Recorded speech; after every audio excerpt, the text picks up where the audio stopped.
प्यारे बच्चों, chemistry class में आपका वेलकम है और मैं आपका केमिस्ट्री मेंटोर डॉक्टर एम के जैन। आज हम उपसहसंयोजक यौगिक जो हमारा टॉपिक है उसका कोई भी एक आपको उपसहसंयोजक यौगिक दिया गया है तो आज हमको संयोजकता बंध सिद्धांत से, जिसको आप वीबीटी कहते हैं, वैलेंस बॉन्ड थ्योरी, संयोजकता बंध सिद्धांत, इस संयोजकता बंध सिद्धांत से को काम में लेते हुए आपको ये बताना है कि जो आपका दिया हुआ कंपाउंड है वो यौगिक अनुचुंबकीय है या प्रतिचुंबकीय है, उसके चुंबकीय गुणधर्म क्या है, ये आपको बताना है। ठीक है, तो मान लीजिए आपको ये यौगिक दिया गया है CO NH3 Cl3, इसको हम कहते हैं हेक्सा अमीन कोबाल्ट थर्ड क्लोराइड। इसके बारे में आपसे पूछा गया है कि बताइए इसके चुंबकीय गुणधर्म क्या होंगे, ये आपसे पूछा गया है। ये आपकी प्रॉब्लम है। तो अगर आप संयोजकता बंध सिद्धांत काम में लेते हैं और उससे अगर आपको इसके चुंबकीय गुण को बताना है तो आपको इसके पहले कुछ जानकारी चाहिए। पहली जानकारी आपको चाहिए कि ये जो आपका दिया गया कंपाउंड है इसकी प्राथमिक संयोजकता क्या है, सबसे पहले ये आना चाहिए। प्राथमिक संयोजकता का मतलब है कि जो इसके अंदर ये कोबाल्ट दिया गया है, इस केंद्रीय धातु धनायन की ऑक्सीकरण अवस्था क्या है। तो सबसे पहले आपको ये आना चाहिए कि जो कोबाल्ट दिया गया है उसकी ऑक्सीकरण अवस्था क्या है। ये पहली जानकारी है जो आपको चाहिए।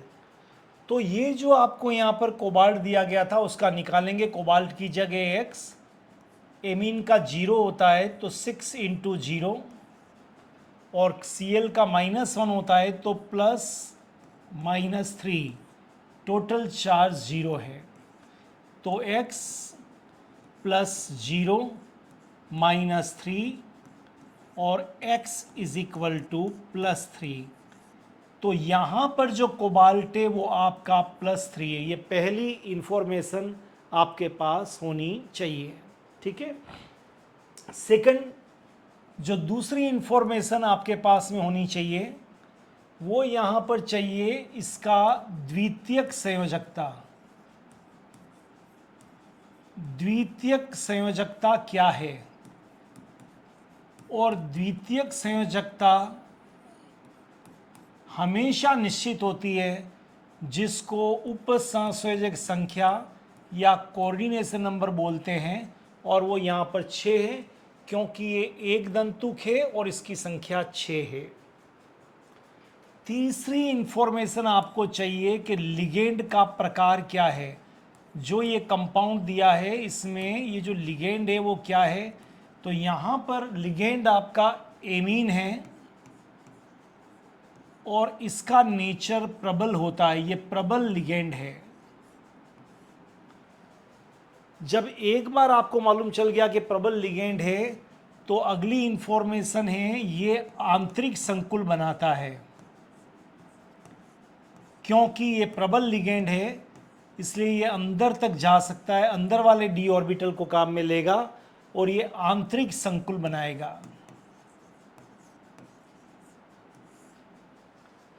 अगर ये आंतरिक संकुल बनाया तो इलेक्ट्रॉन सारे युग्मित होंगे और वो नाभिक के पास होंगे, इसलिए ये अल्प चक्रण संकुल बनाएगा। अल्प चक्रण, क्योंकि आंतरिक संकुल है इसलिए इलेक्ट्रॉन युग्मित हो जाते हैं, नाभिक के पास होते हैं और ये अल्पचक्रण संकुल बनाएंगे।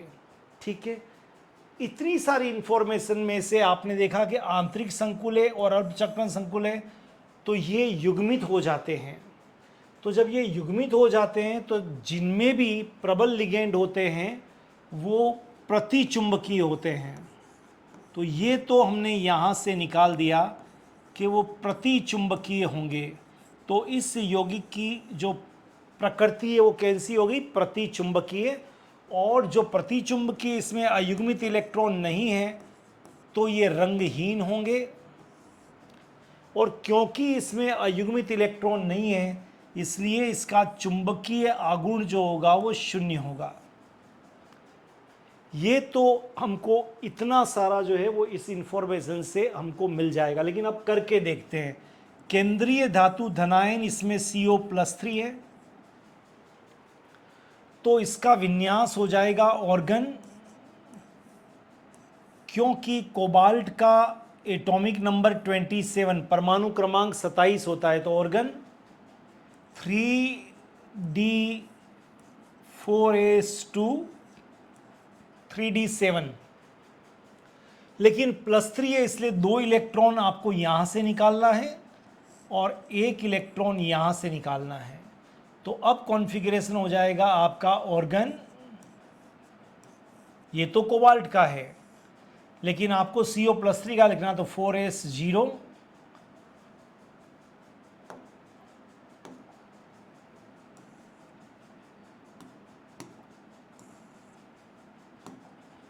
तो यहां हो जाएगा 3D6 और 4S0।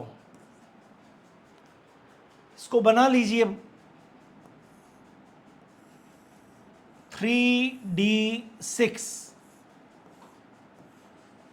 तो हुंड्स का रूल कहता 1 2 3 पहले सिंगल एकल जाएंगे और फिर युग्मित होंगे। 4S आपका खाली है, आगे 4P होगा वो भी खाली है। ये आपका 3D, ये 4S और ये 4P। लेकिन एक और इंफॉर्मेशन है यहाँ पर, क्योंकि कोऑर्डिनेशन नंबर 6 है और आंतरिक संकुल है इसलिए यहाँ पर जो संकरण होगा वो संकरण होगा आपका D2sp3 आंतरिक है इसलिए D पहले आएगा। अब नियम ये है कि संकरण में हमेशा रिक्त कक्षक भाग लेते हैं तो आपको 2 तो D ऑर्बिटल चाहिए और बाकी ये सब रिक्त हैं। तो नियमानुसार इनको रिक्त करना पड़ेगा और रिक्त करने के लिए ये युग्मित हो जाएंगे। तो अब आपके पास में जो विन्यास आएगा 1 2 3 4 5 6। अब ये D ऑर्बिटल यहाँ से आपके D कक्षक खाली हो गए, P खाली था, S खाली था आपका। तो 2D 1S एंड 3P ये हाइब्रिडाइजेशन हो जाएगा D2sp3। और अब जो संकरित कक्षक का विन्यास होगा वो अब लिखते हैं। तो ये सारे मिलके जितने मिलते हैं, कितने कक्षक मिले 1 2 3 4 5 6, जितने मिलते हैं उतने ही संकरित कक्षक बनते हैं 1 2 3 4 5 एंड 6। हर एक कक्षक को हम बोलेंगे D2sp3 D2sp3 D2sp3 D2sp3 D2sp3 D2sp3 D2sp3। और हर एक में लिगेंड अपने 2 इलेक्ट्रॉन को देगा क्योंकि लिगेंड को उपसंयोजक बंध बनाना है। तो हर एक D2sp3 कक्षक में, केंद्रीय धातु धनायन के कक्षक में ये 2 इलेक्ट्रॉन देगा और उपसंयोजक बंध बना लेगा। तो देखिए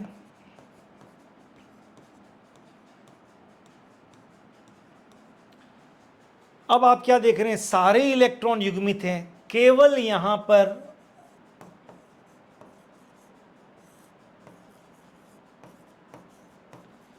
युग्मित इलेक्ट्रॉन हैं। और जब युग्मित इलेक्ट्रॉन होते हैं तो फिर प्रतिचुंबकत्व वो बताता है रंगहीन होता है और चुंबकीय आघूर्ण शून्य होता है। तो आशा करता हूँ आपको ये पूरा समझ में आया होगा। कोई भी अगर आपको उदाहरण दे दिया जाए और आपसे पूछा जाए कि ये जो संकुल यौगिक प्रतिचुंबकीय अनुचुंबकीय, तो आप इसके द्वारा बता सकते हैं। All the best.